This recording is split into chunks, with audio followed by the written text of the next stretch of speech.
இப்போது நானிலம் புத்தக வெளியீடு பாக்கியராஜ் சார் அவர்கள் வெளியிட சிறப்பு விருந்தினர்கள் பெற்றுக்கொள்வார்கள்.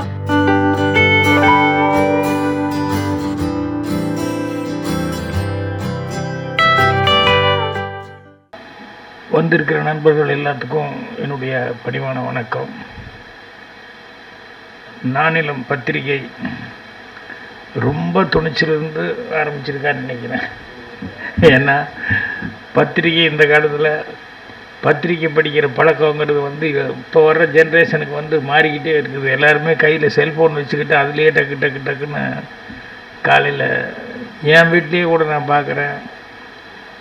ஒரு பேப்பர் படிக்கிற பழக்கம் நான் பூர்ணிமா ஏதாவது இங்கிலீஷ் பேப்பர், நான் தமிழ் பேப்பர் போட்டுக்கிட்டு இருப்போம். வேறு வீட்டில் இருக்கிறவங்கெல்லாம் அவங்கவுங்க கையில் செல்ஃபோன் வச்சுட்டு அதில் தான் பார்த்துக்கிட்டு இருக்காங்க. அப்படி போயிட்டுருக்கு. ஸோ இந்த மாதிரி சூழலில் இசக்கி அவர்கள் ரொம்ப தைரியமாக இந்த நானிலம் பத்திரிகை ஆரம்பிச்சிருக்காரு அப்படின்னு சொன்னோம்னா அது ஒரு பாராட்டப்பட வேண்டிய ஒரு சமாச்சாரம். அநேகமாக விஜயன் அவர்கள்லாம் அவருக்கு உறுதுணையாக இருந்து ஊக்கம் கொடுத்துருப்பாருன்னு நினைக்கிறேன். ஸோ அவர் நிறைய அனுபவங்களை ஆரம்பத்திலேருந்து இசைக்கு சினிமா துறை சேர்ந்த எல்லாத்துக்கிட்டையும், பத்திரிகை துறை சேர்ந்த எல்லாத்துக்கிட்டையும் நிறைய விஷயங்களை அவர் சேகரித்து வச்சுக்கிட்டே இருக்கார். அப்பப்போ பேசும்போது அவர்கிட்ட அந்த கலெக்ஷனாக பார்த்திங்கன்னா நிறைய விஷயங்கள் வச்சுருப்பார். ஏதாவது ஒன்றுக்கு ரெஃபரன்ஸ்னால் உடனே டக்குன்னு எடுத்து வந்துடுவார். அந்த பழக்கம் அப்படிங்கிறது அவருக்கு ஆரம்பத்துலேருந்தே நான் அவர்கிட்ட பழகிற நாள்லேருந்தே நான் பார்த்துட்ருக்கேன். அந்த மாதிரி ரெஃபரன்ஸ் காமிச்சு எனக்கு தெரிஞ்சு எனக்கு ஜிபிஎஸ் ஒரு பழைய ரைட்டர் ஒருத்தர் இருந்தார். எனக்கெல்லாம் குருன்னு சொல்லலாம் அவரை. அவர் தான் ஏதாவது ஒரு டிஸ்கஷனில் ஏதாவது ஒரு சீன் சொன்னோம்னா அதை ரொம்ப நல்லா இருக்குதுன்னு சொல்லிட்டு உடனே அடுத்த நாள் ஃப்ரெஞ்சில் ஏதோ ஒரு நாவல் அதில் அதை இங்கிலீஷில் டிரான்ஸ்லேட் பண்ணியிருப்பாங்க. அந்த பேஜ் எடுத்துகிட்டு என்கிட்ட படித்து காமிப்பேன். நேற்று நீ சொன்னீங்களே அந்த சீனு உள்ளடக்கம் அதுதான், பொருள்கள் மாறி இருக்குது. மற்றபடி நீங்கள் சொன்ன சீன் நேற்று நான் ரொம்ப அப்ரிஷியேட் பண்ணது காரணம் இது ஏற்கனவே அந்த ஜனங்களால் பாராட்டு பெற்றிருக்கு அப்படின்னு சொல்லி எப்போ சீன் சொன்னாலும் ஏதாவது ஒரு கதையினுடைய கருவு சொன்னாலும் அதுக்கு உடனே ஒரு ரெஃபரன்ஸ் கொடுப்பார் அவர். அந்த அளவுக்கு அவர் நல்ல ஒரு படைப்பாளி மட்டுமல்ல, பெரிய ரைட்டர். ஸ்க்ரீன் பிளேயில் முன்னாலெல்லாம் அவர்கிட்ட சொல்லுவாங்க. அந்த படைப்பாளியோட படிப்பாளியும் கூட அந்த மாதிரி ஒரு ரெஃபரன்ஸுங்கிறது எப்பவுமே சொல்லுவார். அந்த மாதிரி இசக்கி அவர்கள் நம்ம ஏதாவது ஒன்று பேசும்போது டக்குன்னு அப்போ இது நடந்தது இப்படி நடந்தது அப்படின்னு சொல்லிட்டு உடனே அந்த பத்திரிகை அடுத்த நாளே கொண்டு நம்மகிட்ட காமிப்பார். ஸோ அந்த அளவுக்கு விஷயஞானம் உள்ளவர். அவர் பத்திரிகை ஆரம்பிச்சிருக்காருங்கும் போது கண்டிப்பாக சிறப்பாக செய்வார். என்னென்னா இதெல்லாம் இந்த கொரோனா அதெல்லாம் இந்த பீரியட் வர்றதுக்கு முன்னால் ஆரம்பிச்சிருந்தா பிரமாதமான ஒரு வறட்சி அதெல்லாம் வந்திருக்கும். இந்த கொரோனா பீரியட் வந்ததுலேருந்து இந்த படிக்கிறதுங்கிறது எல்லாத்துக்கிட்டையுமே ரொம்ப தள்ளி போயிடுச்சு. அப்புறம் விஞ்ஞான வளர்ச்சியில் எல்லோரும் செல்ஃபோனை பார்த்து இது பண்ணுறாங்க. ஸோ பொறுப்பாசிரியர் தஞ்சை சாலமோன் அவர்களுக்கும், எபோசியா வடிவமைப்பாளர்களுக்கும் எல்லாத்துக்குமே என்னுடைய பாராட்டுக்களை தெரிவிச்சுக்கிறேன். கவிதா அவர்கள் பேசுந்த கையில் வாங்கிட்டு போயிட்டு பார்த்துக்கலாம், நல்ல ரெஃபரன்ஸ் கொடுத்தாங்க பேசும்போது. இவர்கிட்ட ₹1,00,000 கிடச்சா நீங்கள் என்ன பண்ணுவீங்க, உங்களுக்கு தனியாக ஒரு டைம் கொடுத்தா என்ன பண்ணுவீங்க அப்படின்னு சொல்லிட்டு இதெல்லாம் எப்போ எங்கேயோ படித்த மாதிரி ஞாபகம் இருந்தாலும் ரீக்லேட் பண்ணிக்கிறதுக்கு அவங்ககிட்ட அந்த பேப்பரை வாங்கிட்டு போய் ஒரு தடவை பார்த்துக்கிட்டால் நல்லாயிருக்கும் அப்படிங்கிற மாதிரி. ஏன்னா படிக்க அது ஸ்டோரேஜ் ஆகிட்டே இருக்கும் மைண்டில். ஸோ அவங்களும் சிறப்பாக பேசினாங்க. எனக்கு வேறு ஒரு ப்ரோக்ராம் ஃபிக்ஸ் பண்ணிட்டதுனால தான் நான் அவசரமாக போயிட்டுருக்கிறேன். 7 மணிக்குள்ளே வந்துடுறேன்னு சொல்லி ஒரு ப்ரிவியூ எல்லோரும் வெயிட் பண்ணிட்டுருப்பாங்க. இல்லைன்னா கொஞ்சம் நேரம் வரைக்கும் இருந்திருப்பேன் நான். ஸோ என்னுடைய மனமார்ந்த வாழ்த்துக்கள் தெரிவிச்சுக்கிறேன். கண்டிப்பாக புத்தகம் எந்த காலத்துக்கு நல்ல விதத்தில் வரும். அது அந்த அளவுக்கு நம்ம கண்டிப்பாக உழைக்கணும். நான் புத்தகம் ஆரம்பித்தப்போ கலைஞர் அவர்கிட்ட போய் ஏதாவது அட்வைஸ் சொல்கிறீங்களா அப்படின்னு சொல்லி கேட்கும்போது அட்வைஸ்ன்னு சொல்ல மாட்டேன், ஆலோசனைன்னு வேணால் சொல்கிறேன் அப்படின்னு சொல்லிட்டு வார இதழ் எந்த காரணம் கொண்டும் அந்த சொன்ன டேட்டில் வந்துடணும் ஒழிய அது மிஸ்ஸே ஆகக்கூடாது.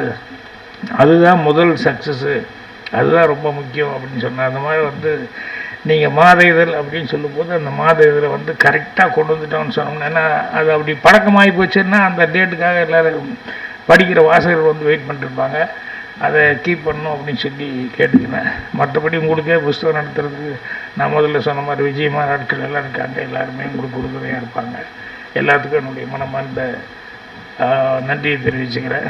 மீண்டும் ஒரு முறை வணக்கத்தை தெரிவித்து வாழ்த்துக்களை தெரிவிச்சுக்கிறேன். நன்றி, வணக்கம். அனைவருக்கும் வணக்கம். என் பேர் சந்தியா பிரேமா, எஸ்பியோட ஒய்ஃபு. நாங்கள் வந்து சிங்கப்பூர்லேருந்து வந்திருக்கோம். நாங்கள் சிங்கப்பூரில் வந்துட்டு எம்ஜிஆர் ஈவென்ட் ப்ரொமோட்டர்ஸ் மற்றும் எஸ்பி கிரியேஷன் அப்படின்னு நிகழ்ச்சி படைச்சிட்ருக்கோம். ஜெசிகா அண்ணா வந்து எங்களை கூப்பிட்டுருந்தார் இந்த நிகழ்ச்சிக்கு. நானிலம் எனக்கு ரொம்ப பிடிச்சிருந்துச்சு அந்த தலைப்பு. அந்த தலைப்பை பற்றி நான் அவர்கிட்ட கேட்டிருந்தேன். அதுக்கு ஒரு விளக்கம் சொல்லியிருந்தார். நானும் அவருக்கு சில விளக்கங்கள் சொன்னேன். ஸோ ரொம்ப நன்றி எஸ்கேனா எங்களை கூப்பிட்டதுக்கு. ரொம்ப சந்தோஷம், ரொம்ப மகிழ்ச்சி இப்படி ஒரு புத்தக வெளியீட்டில் நாங்கள் கலந்து கொள்கிறதுக்கு. எங்கள் நிகழ்ச்சியை பற்றி என் கணவர் வந்து அப்புறமா உங்கள்கிட்ட பேசுவார். ஸோ அனைவருக்கும் நன்றி. வணக்கம். அனைவருக்கும் வணக்கம். இந்த அழைப்பு வந்து என் நண்பர் வாங்க, இவர் சொன்னார் இந்த மாதிரி ஒரு புத்தக வெளியீடு செய்ய போகிறேன், ஸோ இதுக்கு வந்து நீங்கள் வரணும், இந்த நிகழ்ச்சியில் கலந்துக்கணும்னு. எங்களுக்கு வந்து honestly பார்க்கும்போது வர 28ஆம் டிசம்பர் மாதம் நிகழ்ச்சி எம்ஜிஆர் காலத்தை வென்றவண்ணி பாகம் 7 அது வந்து ஒன் ப்ரோக்ரஸில் நடந்துகிட்டு இருக்கிறதுனால அந்த டைம்லேயே இந்த நிகழ்ச்சியும் வந்து நான் சொன்னேன் அவர்கிட்ட, கண்டிப்பாக உங்களுக்காக சிங்கப்பூர்லேருந்து நாங்கள் வந்து சென்னையில் வந்து உங்களை வந்து மீட் பண்ணுறோம். அது மட்டும் இல்லாமல் என்னுடைய மனமான வாழ்த்துக்கள். ஏன்னா அவங்க சொன்ன மாதிரி திரு பாக்கியராஜன் சொன்ன மாதிரி புக்கு படிப்பு வந்து குறைஞ்சிக்கிட்டு தான் போய்கிட்டு இருக்கு எல்லாத்துலேயும். ஸோ இப்போதைக்கு வந்து அண்ணன் வந்து ஹீரோவாக இருக்கார், ஏன்னா புக்கை வெளியாக்குறாரு. ஸோ அவருக்கு நீங்கள் எல்லாம் சேர்ந்து ஒரு சிறப்பான கைத்தட்டு கொடுக்குறோம். ஏன்னா இது சாமானிய இது இல்லை, ஏன்னா மாதம் சொன்ன மாதிரி அவருக்கு சப்போர்ட் வந்து நம்ம கையில் தான் இருக்குது. அதாவது ஒரு புக்கை வாங்கி மற்றவங்க வந்து இன்ட்ரடியூஸ் பண்ணுறது வந்து எல்லோரும் பொறுப்பு தான் அது. ஸோ அதே மாதிரி தான் இப்போ எங்கள் நிகழ்ச்சிகள் செய்யும்போது எங்கள் கலைஞர்கள் தான் எங்கள் கூட சேர்ந்து எல்லாம் செஞ்சுக்கிட்டு இருக்காங்க. ஸோ என்னை இங்கே வரவேற்றிருக்கு திரு எஸ்கே அவர்களுக்கு மிக்க நன்றி. அனைவருக்கும் நன்றி, வணக்கம். வணக்கம். அதாவது புஸ்தகத்தை சும்மா வாங்கக்கூடாது. ஆக்சுவலாக நான் தான் அவருக்கு பெரிய மரியாதை பண்ணியிருக்கணும். ஏதோ வேலைப்பழுவில் வந்து நான் அதை கொஞ்சம் அதை விட்டுட்டேன். சரி, அந்த புத்தகத்துக்கு அதுக்கூட தொகை கொடுக்கணுன்ட்டு அதை கொடுத்துருக்கேன். இதை வந்து பன்மடங்கு பெருகி இன்னும் பல மடங்கு பெருகி பெரிய அளவில் அவர் வந்து முன்னேறணும் அப்படிங்கிறது இந்த சந்தர்ப்பத்தின் வாயிலாக நான் தெரிவித்துக் கொள்கிறேன். அதாவது இதயக்கனி குழுமத்தில் ஒரு அங்கம் திரு இசைக் பாண்டியன் அவர்கள், அதாவது இதயக்கனி பத்திரிகையினுடைய குழுமத்தில் அவர் ஒருவராக நான் வந்து ஒரு சகோதரரை போல நான் வந்து பாவிக்கிறேன். அவரும் என்னை அப்படி தான் பார்க்குறாரு. அவங்க குடும்பத்தில் நான் ஒருத்தன், அப்படி தான் சொல்லணும். அவங்க குடும்பத்தில் நான் ஒருத்தன். இதயக்கனி குழுமத்தில் ஒருவர், அவரோட குடும்பத்தில் நான் ஒருவன். இப்படி ஒரு எங்களுக்குள்ள ஒரு பாச பிணைப்பு. அவர் திருநெல்வேலியில் முதல்ல சந்தித்ததுலேருந்து இன்னைக்கு வரைக்கும் அந்த பாசம் வந்து, அதாவது எங்களுக்குள்ள அவர் சில சமயங்களில் வந்து முரண்பாடுதல் ஏற்படும், உறவில் இல்லாமல் இல்லை. அதை பேசி நாங்கள் சரி பண்ணிக்குவோம். ஸோ அந்த மாதிரி, அதாவது புரட்சித் தலைவர் எம்ஜிஆர் மீது நான் எந்த அளவு பற்றுதல் பாசம் வைத்திருக்கிறேன் என்பதற்கு இன்னொரு உதாரணம் வந்து திரு எஸ்கே அவர்கள். அவர் நான் சோர்ந்திருக்கும் போது என்னை ரொம்ப மோட்டிவேட் பண்ணுவார். நான் சோர்ந்திருக்கும் போது மோட்டிவேட் பண்ணி, அது அவருக்கும் அதே தான், அவர் தன்னைத்தானே வந்து மோட்டிவேட் பண்ணிக்கவர். நானும் சில விஷயங்களை சுட்டி காட்டுவேன். பத்திரிகை, அதாவது திரு பாக்யராஜ் சார் சொன்ன மாதிரி அவ்வளவு தொகுப்புகள் இருக்கும். எல்லாருடைய பிறந்தநாளும் ஞாபகம் வச்சிருப்பார், எல்லா பிறந்தநாளுக்கும் வாழ்த்து சொல்வார். அது சாதாரண வேலை இல்லை, அவ்வளோ ஈஸியானது இல்லை. அது கரெக்டாக அது மெமரியிலே இருக்கும். அவர் அதை குறித்து வச்சுருக்காரு. ஸோ என்னோடய நட்பு வட்டமும் இங்கே சில பேர் இங்கே வேலைக்கு வந்து இருக்கிறது பார்க்கும்போது எனக்கு வியப்பாக இருக்குது. அவங்கள இங்கே தான் பார்க்குறேன். நான் சிங்கப்பூரில் பார்த்துட்டு, பிரான்ஸில் பார்த்துட்டு இங்கே வந்து பார்க்குறேன். திரு ராமு அவர்களுக்கு என்னுடைய வணக்கங்கள். அதாவது நாங்கள் சிங்கப்பூர் ஃப்ரான்ஸ் போகும்போது எங்களை அந்தளவு அவங்க பார்த்துக்குவாங்க, அவங்க கவனிச்சுக்குவாங்க. அது மாதிரி கடந்த ஆண்டு வந்து திரு பாலா அவர்களுடைய நிகழ்ச்சிக்கு நானும் இசக்கி அவர்கள் தான் போனோம். ரொம்ப பிரமாதமாக நடத்தியிருந்தாங்க. 2 பேருமே அங்கே அவங்களை நான் எதிர்பார்க்கல. ஆனால் 2 பேரும் அப்படி மேடையில் ஜோடி போட்டு டான்ஸ் எல்லாம் பண்ணி அந்த அமர்க்கலம் பண்ணிட்டு இங்கே பேசும்போது கையை பிடிச்சிட்டு வரீங்களா எனக்கு புரியல. ஆனால் நல்ல உழைப்பாளிகள். அந்த உழைப்பாளிகளை ஒன்று திரட்டிய ஒரு பெருமை வந்து திரு இசக்கி அவர்களுக்கு உண்டு. அவருடைய திறமை, அவருடைய அறிவு அதெல்லாம் மேலே அவருடைய உழைப்பு அவரை கொண்டு செல்லும் அப்படின்னு நான் நினைக்கிறேன். காரணம் வந்து இதுக்கு அடித்தளம் புரட்சி தலைவர் எம்ஜிஆர் அவர்கள். இதுக்கு மேலே வந்து அவர் புகழ்கிறதுக்கு வந்து இதற்காக எங்கள் அனுபவம் வந்து அவருக்கும் கை கொடுக்கும், அவருடைய அனுபவம் எனக்கும் கை கொடுக்கும். இப்படி ஒருத்தருக்கு கை கொடுத்து நாம் உயர்வோம். உலகம் யாவையும் தாமுல வாக்களும் நிலை பெறுத்தலும் நீங்களும் நீங்களா அழகிலா விளையாட்டு உடையார் அவர் யாரவர் அன்னவர் அலைவர் சரண் நாங்களே. கம்பராமாயணத்திற்காக முதலில் எழுதிய கடவுள் வாழ்த்து பாடல் இது. இந்த பாடலை எல்லா நல்ல நிகழ்ச்சிகளிலும் முதலில் தொடங்கி இந்த வாழ்த்து பாடலோடு தான் எந்த ஒரு நிகழ்ச்சியும் தொடங்குவார்கள். அதையேத்தான் நானும் இங்கு வந்து இந்த நானிலம் பத்திரிகையின் ஆசிரியர் திரு இசக்கி பாண்டியன் அவர்களுடைய இந்த நிகழ்ச்சியில் நான் தொடக்க உரையாக இதை நான் பாடுகிறேன். இந்த இந்தியாவில் மட்டுமல்லாமல் பிரான்ஸ் நாட்டிலும் எல்லா நிகழ்ச்சிகளிலும் இந்த ஒரு கம்பன் வாழ்த்து பாடலை நாங்கள் முதற் பாடலாக பாடி துவங்குவதுதான் எங்களது வழக்கமாக நாங்கள் அந்நாட்டிலும் நாங்கள் இதை கொண்டு செல்கிறோம். திரு இசக்கி பாண்டியன் சமீப காலமாக எங்களுக்கு ஒரு குடும்ப நண்பராக மாறிவிட்டார். எப்படி என்றால் அதற்கு முழு காரணம் திரு இதயக்கனி விஜயன் சார் அவர்கள்தான். அவர்களுக்கும் எங்களுக்கும் ஒரு கடந்த 10 வருடங்களாக இதயக்கனி பத்திரிகை மூலமாக அவர் பிரான்ஸ் நாட்டிற்கு அடிக்கடி வரும்பொழுது அவருக்கு நாங்கள் எல்லாம் போய் பார்ப்போம். அவங்களுடைய நிகழ்ச்சிகளில் நாங்கள் பங்கேற்றுக் கொள்கிறோம். அதன் மூலமாக ஒரு 10 ஆண்டு காலமாக நாங்கள் எங்களுடைய நட்புறவு தொடர்ந்து கொண்டிருக்கிறது.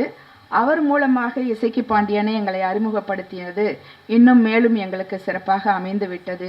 ஏனென்றால் எனது மகன் இப்போ சினிமாவில் வந்து நடிக்கணும் என்ற ஒரு ஆர்வத்தோடு பிரான்சிலிருந்து வந்திருக்கிறார். அவருக்காக இவங்க 2 பேரும் என் பிள்ளைக்கு நிறைய உதவிகள் செய்து வருவதற்காகவும் நான் என் மனமார்ந்த நன்றிகளை தெரிவித்து கொண்டு இந்த நிகழ்ச்சியை நான் ஆரம்பிக்கிறேன். இங்கே வந்திருக்கும் அனைவருக்கும் என் முதற்கண் நன்றிகள். நிலம், இவர் வந்து நிலம் என்று வைத்திருந்திருக்கலாம், இல்லை நாவ் என்று வைத்திருந்திருக்கலாம். பத்திரிகை என்று சொல்லும் வந்து ஒரு நடைமுறையில் நாம் பேசும் பொழுது அந்த பத்திரிகை அது சொல்லுவது சொல்வாக்கில் வந்து அவ்வளவு எளிதாக அது ஒரு மிகையாக இல்லை. நிலம் என்று வைத்திருந்திருக்கலாம், நிலம் பத்திரிகை என்று வைத்திருக்கலாம். அவர் ஏன் நிலம், இதுல வந்து நிறைய பொருள் அடங்கியிருக்கிறது. நானும் நிறைய சிந்திச்சு பார்த்தேன். என்றால் நாக்கு,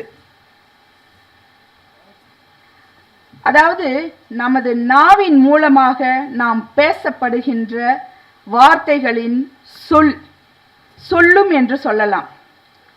அந்த நாவினால் நாம் பேசக்கூடிய வார்த்தைகளை கொண்டு சொல்லாற்றல் வருகிறது. அந்த சொல் அது ஒன்று இருக்குங்களா. இரண்டாவதாக என்றால் 4 என்றும் ஒரு பொருள் இருக்கிறது. நம்ம அந்த காலத்திலெல்லாம் அரணா, காலனா, 2 அணா, 3 அணா, 4 அணா அப்படின்ற ஒரு வார்த்தைகள்லாம் நம்ம அந்த காலத்தில் எல்லாமே நடைமுறையில் பேசிட்டு வந்தாங்க. அந்த 4 அணா 4 அணாவைத்தான் 4 அணா. அது காலடைவில் வந்து கொஞ்சம் எல்லாம் மருவி போயிடுச்சு. அதுக்கும் அந்த 4 என்ற ஒரு எழுத்து வருகிறது. இப்போ அந்த 4க்கு இன்னொன்று, அந்த நாவுக்கும் ஒன்று சொல்லணும்னா இவர் நிலம்னு ஒன்று வச்சுட்டார் இல்லைங்களா. இப்போ நம்ம சொல்லிட்டோம். இப்போ நிலம் என்ன போகும்போது நம்மளுடைய இந்திய இலக்கிய காலத்திலிருந்து நம்மளுடைய இந்திய நிலப்பரப்பை வந்து 4ஆக பிரித்தார்கள். அதில் குறிஞ்சி, முல்லை, மருதம், நெய்தல் இதை 4ஆக பிரித்தார்கள். 5 பாலை ஆமா 5ஆக பிரித்தார்கள். அப்போ குறிஞ்சி மலையை சார்ந்த இடம், மலை சார்ந்த இடத்தை குறிஞ்சி நிலம், காடு சார்ந்த நிலத்தை காடு முல்லை, மருதம் வயல் சார்ந்த நிலம், நெய்தல் கடல் சார்ந்த நிலம், பாலைவனம். இப்போ நம்மளுடைய மலை சார்ந்த இடம் எல்லாமே இதெல்லாம் குறிப்பிட்டு அதில் அடங்கி இருக்கிறது. இப்படி இந்த நாவினால் நாம் பேசக்கூடிய இந்த சொல்லாகிய இந்த ஒரு சொல் வடிவத்தில் வந்த எழுத்து மூலமாக இவர் இந்த பத்திரிகையை முதலாக தொடங்குகிறார். இது இந்த நானிலமும் இந்த 4 நிலப்பரப்பு கொண்ட திசைகளுக்கெல்லாம் இவருடைய பத்திரிகையானது சென்ற இடமெல்லாம் சிறப்பு என்பது போல் நானிலம் எங்கும் விரிந்து பறந்து அவருக்கு மேலும் மேலும் நல்ல ஒரு உயர்வை கொடுத்து அவருடைய பத்திரிகைக்கு நல்ல ஆக்கத்தையும் ஊக்கத்தையும் கொடுக்க வேண்டும் என்று நான் மிகவும் ஆசைப்படுகிறேன். இங்கே வந்திருக்கிறோம் அனைவருமே எல்லாரும் வாழ்த்து சொல்ல வந்திருக்கீங்க. 2-4 மாதங்களாக திரு இசக்கி பாண்டியன் எனக்கு பிரான்ஸுக்கு தினமும் ஃபோன் பண்ணி பேசுவார். இந்த நிகழ்ச்சியை பற்றி எப்படி தொடங்குறது, எப்படி செய்யறது, இதெல்லாம் அவருக்கு ஒரு முதல் முறையாக செய்யும்போது அவர் சினிமாவில் நிறைய விஷயத்தில் அவர் கலந்து கொண்டு நிறைய பங்கேற்று நடித்திருக்கிறார், எல்லாத்துலேயும் பங்கேற்றிருக்கிறார். இருந்தாலும் அவருக்குள் ஒரு தயக்கம், முதலாக நான் எப்படி இந்த பத்திரிகையை நடத்தப் போகிறேன் என்று. அப்போ நிறைய கலந்து நாங்கள் பேச போகும்போது அவசியம் நீங்கள் இந்தியாவுக்கு வந்தீங்கன்னா இதில் நீங்கள் அவசியம் கலந்துக்கணும் அப்படின்னு அவர் ரொம்ப அன்பான ஒரு வேண்டுகோள் விடுத்ததின் பேரில் நாங்கள் இன்றைக்கி பாண்டிச்சேரியிலேருந்து நேராக வந்திருக்கிறோம். அவருக்கு ஏற்கனவே இதயக்கனி சார்பிலும் நாங்கள் ஏற்கனவே நம்ம எங்களுடைய பங்கு எங்களுடைய இன்னைக்கு என்றும் இருக்கும். அதே போல் இவருக்கும் நானிலம் இந்த பத்திரிகை மேலும் மேலும் வளர எனது வாழ்த்துக்கள். அதுக்குண்டான என்னால் முயன்ற உதவிகளையும் என்னால் முயன்ற அதற்கான அந்த பத்திரிகை தொடக்கத்திற்கான நிறைய எவ்வளோ இருக்குது, அது சம்பிரதாயங்கள்லாம் இருக்கிறது, அதுக்கான உதவிகள் நிச்சயமாக நான் செய்ய கடமைப்பட்டிருக்கிறேன். ஏன்னா அவரும் போன இது இதெல்லாம் இருக்க இந்த நூல் என்பது எவ்வளவு முக்கியமான ஒரு விஷயம். நமது அப்துல் கலாம் அவர்கள் இளைஞர்களுக்கு நிறைய சொல்லியிருக்கிறார், கல்வி பற்றி ரொம்ப பேசியிருக்கிறார். இளைஞர்களே கனவு காணுங்கள், நிறைய கல்வி கற்றுக்கொள்ளுங்கள், நிறைய நீங்கள் விஞ்ஞான வளர்ச்சியிலையும் சரி எல்லா சமுதாயத்தில் நீங்கள் எப்படியெல்லாம் வாழ வேண்டும் என்று அவர் நிறைய சொல்லாதது இல்லை, நீங்கள் எல்லாம் தெரிஞ்சிருக்கோம். அவருடைய கனவு என்னன்னா நிறைய நூலகங்கள் அவர் ரொம்ப விரும்பினார். எல்லா இடத்துலையும் எல்லா ஊர்களிலும் பிள்ளைகள் நூலகத்தில் போய் நூல்கள் எல்லாம் படிக்க வேண்டும், அதில் படித்து எல்லாவற்றையும் எல்லா அனுபவங்களையும் அவங்க தெரிஞ்சு கொள்ளணும்னு சொல்லிட்டு அவர் ரொம்ப ஆசைப்பட்டார். ஆனால் இந்த காலத்தில் அது யாருமே அதை செய்யறதில்லை. பிள்ளைங்க எல்லாரும் படிப்பை விட கையில் இருக்கும் கைபேசியைத்தான் மிகவும் விரும்புகிறார்கள், படிக்கிறார்கள், அதிலே முழு நேர செலவிடுகிறார்கள். ஆனால் இப்பொழுது நானும் இந்த ஒரு நிகழ்ச்சியில் நான் சொல்கிறேன், தயவு செய்து நூல்களை புறக்கணிக்காதீர்கள். நூல் தந்த அனுபவம், நூல் தந்த அறிவு கற்றவனுக்கு சென்ற இடமெல்லாம் சிறப்பு என்று சொன்னது போல் நமக்கு கல்வி கொடுத்த ஆசான் ஆசிரியர்கள் அவர்களை நாம் என்றும் மறக்க முடியாது. அவர்கள் கொடுத்த கல்வி வருங்காலத்திற்கு நமக்கு உங்களுக்கு ஒரு வாழ்க்கைக்கு பொருளாதாரத்தை ஒரு பணம் சம்பாதிப்பதற்காக நமக்கு அது உதவுது. ஆனால் அந்த கல்வியை விட பெற்றவர்கள் நமக்கு கொடுத்த கல்வி என்ன கல்வி?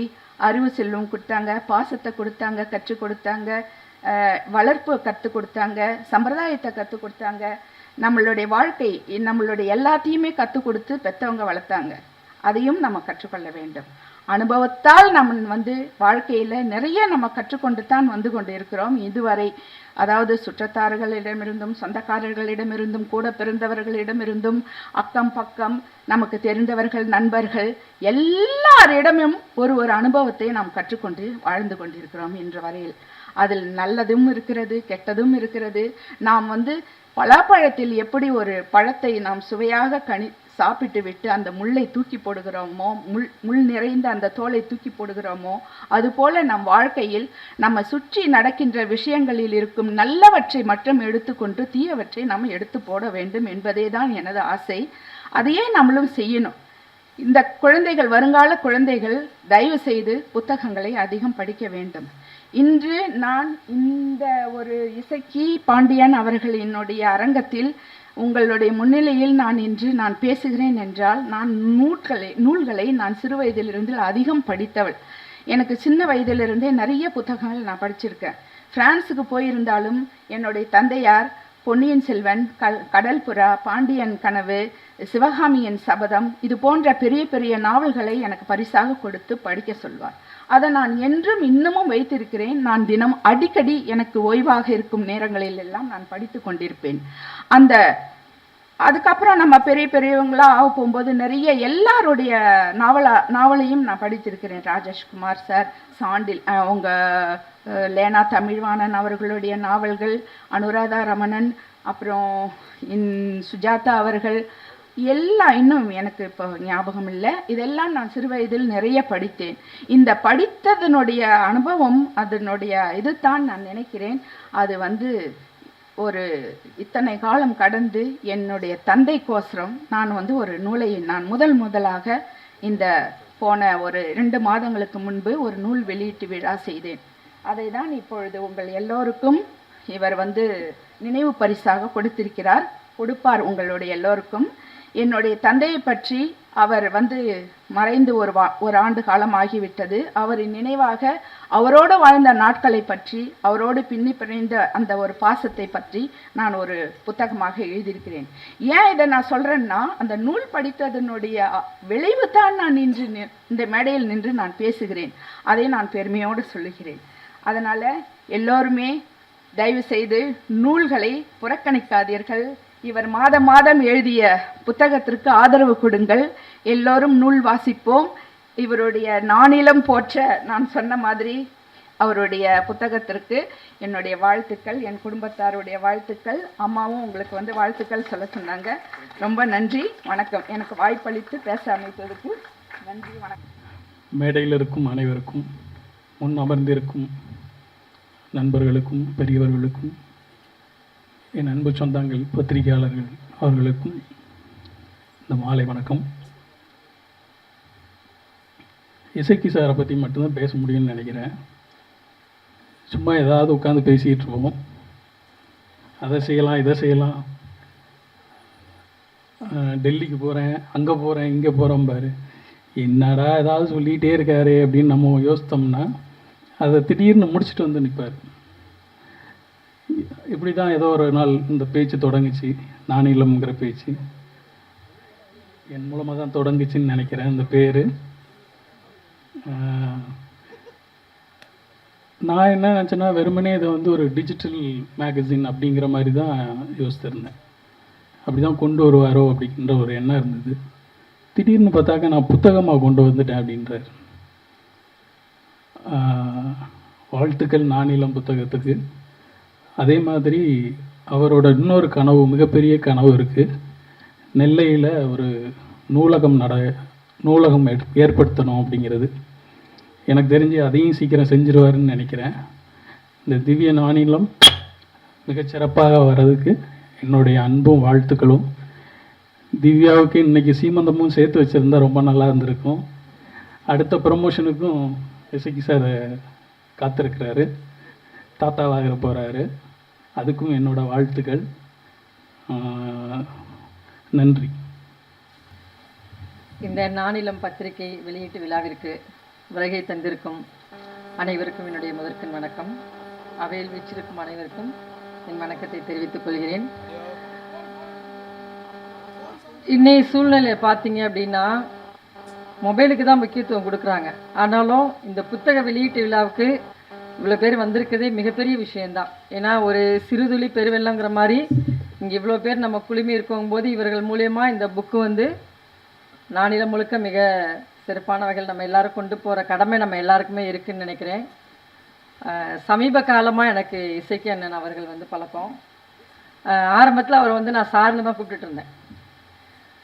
இடைப்பட்ட காலங்களில் அவரை ரொம்ப நான் விரும்பினதே அவரோட தமிழ் எழுத்துக்கள், அந்த மொழி சொற்கள் வந்து என்னை ரொம்ப கவர்ந்ததுக்கு அண்ணன்ட்ட சொல்லுவேன். ஆனால் நான் உங்களுக்காக ரெஸ்பான்சிபிள் தரணும் இல்லையோ, உங்களோட ஒவ்வொரு எழுத்தும் உங்களுக்கு உங்கள் மேலே எனக்கு மரியாதையை கூட்டி கொடுக்குது அப்படின்னு என்னை வந்து ஒரு சகோதரியாக ஏற்றுக்கிட்டு நான் என்னோட கூட பிறந்த சகோதரனா அன்றைக்கி அண்ணன்ற உரிமையோடு நான் பேசிகிட்டு இருக்கேன்.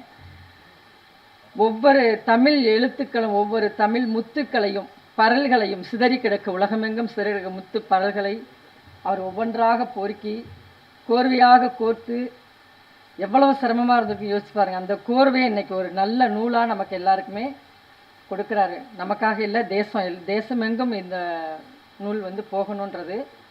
நான் ஒரு மனிதனை வந்து நிலைநாட்டுறது, ஒரு மனிதனோட வந்து அவங்களோட கௌரவத்தையோ அவங்க யாருன்ற ஒரு ஸ்தானத்தை கொடுக்கறதே நம்மளோட நாதான், நம்மளோட சொல்லுதான் அவங்களோட தரம் என்னன்றதை பிரித்து காட்டும். அந்தளவுக்கு ஒரு நான் அப்படிங்கிற எழுத்தையும், நிலம் அப்படிங்கிற நிலம் இல்லை அப்படின்னா எந்த பயிர்களும் உயிர்களும் வாழ முடியாது. அந்தளவுக்கான மிகப்பெரிய கருத்துக்கள், பல கருத்துக்கள் இதில் இருக்குது. நான் சில கருத்தை மட்டும் சொல்கிறேன். அதை வந்து பதிவிட்டு அந்த நூலை வந்து நமக்கு வெளியிடுறாரு. இன்னொன்று பார்த்திங்கன்னா, அண்ணன் வந்து நடமாடும் நூலகம் தான் அவர். ஏன்னு சொன்னால் எங்கே போனாலும் எந்த இடத்துக்கு போய் நல்ல ஒரு ஸ்டார் ஹோட்டலில் ரூம் போட்டு கொடுக்குறதுனா கூட, அம்மா அந்த இடத்துல நூலகம் இருக்கா அப்படிமாரு. இல்லைண்ணா அப்படின்னா எனக்கு அந்த இடம் வேணாம்மா, எனக்கு அசௌகரியமாக இருந்தாலும் பரவாயில்ல, எனக்கு நூலகம் இருக்க இடத்துல தான் எனக்கு ரூம் வேணும் அப்படிம்பார். இது எவ்வளோ பெரிய விஷயம்னு பாருங்கள். இப்போ என்னோடய அரசியல் வாழ்க்கையில் கூட சில இக்கட்டான சூழ்நிலைகள் அரசியலில் வரும்போது யோசிப்பேன். முதல்ல எனக்கு தெரிஞ்ச கருத்தை பதிவிட்டு இருந்திருக்கேன், நிறைய யூடியூப்பில் அதிலெல்லாம் நான் பேசியிருக்கேன், சேனல்ஸ்லாம் வந்திருக்கேன். பட் இப்போ வந்து அண்ணன்ட்ட கேட்பேன், ஆனால் இந்த மாதிரி ஒரு சுச்சுவேஷனில் நான் இந்த கருத்தை தெரிவிக்கலான் இருக்கேன் அப்படின்னு. அதை விட இதை சொல்லுங்கம்மா இன்னும் சிறப்பாக இருக்கும். அது மாதிரி நிறைய டைம் அண்ணன் எனக்கு கொடுத்த அட்வைஸில் என்னோடய கட்சியில் என்னோடய கருத்து பதிவுகளுக்கு வந்து மிகப்பெரிய தமிழக லெவலில் இல்லை, நேஷ்னல் லெவல்லேருந்து எனக்கு மிகப்பெரிய வரவேற்பு வந்திருக்கு. அந்த மாதிரி ஒவ்வொருவரையுமே அவருக்கு நம்பி போகிற எல்லாரையுமே, அவர் வளர்றாரோ இல்லையோ, அவர் பிள்ளைங்களை வளர்க்குறாரோ இல்லையோ, நம்பி போன யாரையுமே இசைக்கண்ணனை பொறுத்த வரைக்கும் கீழே விட மாட்டார். அதனால் அவர் அது மட்டும் இல்லாமல் அவரோட சொந்த இடம், அவருக்கு வந்து நூலகம் வந்து ஒரு சொந்த ஊரில் ஆரம்பிக்கணும் அப்படின்னு சார் சொன்னது மாதிரி அவர் வீட்டுக்கு இடம் ஒதுக்கியிருக்காரா என்னன்னு எனக்கு தெரியாது. ஆனால் நூலகத்துக்குன்னு ஒரு இடம் ஒதுக்கியிருக்கார். அவர் சொந்த இடத்த நூலகத்துக்காக அவர் வந்து ஒதுக்கி வச்சுருக்காரு. அதுபோல் ஒவ்வொரு மாவட்டத்துலேயும் ஒவ்வொரு இடத்துலையும் எவ்வளோ முடியுமோ அது மாதிரி பல்லாயிரக்கணக்கான நூலகங்களை நான் ஆரம்பிக்கணும். அது ஒவ்வொரு நூலகத்துலேயும் ஒவ்வொரு 1000 நூலாவது நான் வந்து கொடுக்கணும் அப்படின்னுவார். அது இல்லாமல் குறைஞ்சபட்சமாக ஒரு 50 ஆண்டு காலமாக கிட்டத்தட்ட அவர் வாலிப காலங்களில் எல்லாருமே வாழ்ந்து வந்திருக்கோம். எப்படி இருப்போம் தெரியும். ஆனால் அன்னையிலேருந்தே நான் ஏன் அந்த தமிழ் முத்து பரல்களை பொறுக்கி கோர்வையாக கோத்திருக்காருன்னு சொன்னேன்னா, அன்னையிலேருந்தே அவர் என்ன பண்ணியிருக்காருன்னா, அந்த தமிழ் கருத்துக்களை, நம்ம முன்னோர்களோட விஷயங்களை, அரசியல்லேருந்து நம்ம கலாச்சார பண்பாடுலேருந்து எல்லா நூல்களோட எல்லா கோர்களையுமே அவர் பக்கமாக சேகரித்து வச்சு நமக்கு வந்து அதை வந்து எடுத்தோன்னே அப்படியே பார்க்குற மாதிரி ஒரு, எப்படி சொல்கிறது, தேன் வந்து கொஞ்சம் கொஞ்சமாக கூடு கட்டி தேனை சேர்த்து எல்லாம் பண்ணால் அந்த தேன் எடுக்கிறவங்க போய் எடுத்துகிட்டு வந்து அப்படியே இருந்தாமல் ஒரு லிட்டர்னு கொடுக்குற மாதிரி அண்ணன் வந்து நமக்கு ஈஸியாக அவ்வளோ கஷ்டப்பட்டு நமக்கு இந்த நூலை கொடுத்துருக்காரு. அப்படிங்கும்போது மிகவும் வந்து பெருமைக்குரிய விஷயமா இருக்குது. இன்னொன்று என்னென்னா, தமிழர்கள் வந்து நம்ம தமிழ்நாட்டில் தமிழ் மக்கள் வந்து தமிழ் பேச யோசிக்கிறோம், இங்கிலீஷில் பேசினா தான் கௌரவம்னு நினைக்கிறோம். ஃப்ரான்ஸ்லேருந்து வந்து அவங்க அழகாக தமிழ் பேசினாங்க, அதுக்கு ஒரு மிகப்பெரிய பாராட்டு, நல்லா பேசினாங்க. அது மட்டும் இல்லாமல் சஞ்சய் தம்பி வந்து அண்ணனோட பையன் அப்படிங்கிறதுல வந்து தன்னடக்கம் பொருந்திய மிக சிறந்த ஒரு மகனை வந்து பிரபஞ்சம் அவருக்கு கொடுத்துருக்குன்னு தான் சொல்லணும். ஏன்னா அவருக்கு தமிழுக்கு கொடுக்குற மரியாதைக்காயாவது அப்படி ஒரு நல்ல புதல்வன் அவருக்கு கிடச்சிருக்காரு. அது மட்டும் இல்லாமல் நம்ம திருச்சி இப்போ லாஸ்ட் டைம் வந்து அண்ணன் திருச்சி வந்திருந்தாங்க. திருச்சி வந்தப்போ அன்றைக்கி ஸ்டே பண்ணாங்க. அவங்களுக்கு வந்து ஏர்போர்ட்டில் தான் அவங்களுக்கு ப்ரோக்ராமு முடிச்சுட்டு, சரி அந்த பக்கமே ஈஸியாக ஒரு இடத்துல நீங்கள் ரூம் போட்டுக்கலான்னா அங்கேயே தங்குங்க அப்படின்னோம். இல்லைம்மா எனக்கு எங்கே புக்கு இருக்கோ அங்கே, ஆனால் அதுக்கு இதுக்கும் டிஸ்டன்ஸ் நிறைய, அது பரவாயில்ல, எனக்கு அது சிரமம் இல்லை, நான் புக்கு இருக்க இடத்துல தான் இருப்பேன் அப்படின்னு சொல்லிட்டு அந்த ஹோட்டலில் பார்த்தீங்கன்னா இருக்கவே முடியாது, அந்த இடத்துல அதான் இருக்குது. ஆனால் ரொம்ப கன்சிஸ்டடாக இருக்க மாதிரி இருந்துச்சு. எனக்கு இது இல்லைம்மா, எனக்கு இது வந்து திருப்தியாக இருக்குது, ஏன்னா பக்கத்தில் நூலகம் இருக்குது. அந்தளவுக்கு வந்து அவர், நான் தான் சொல்கிறேன், நடமாடும் நூலகம் தான் இசைக்கு அண்ணன் வந்து எல்லாருக்குமே வந்து ஒரு ஏணிப்படியாக இருக்கார்.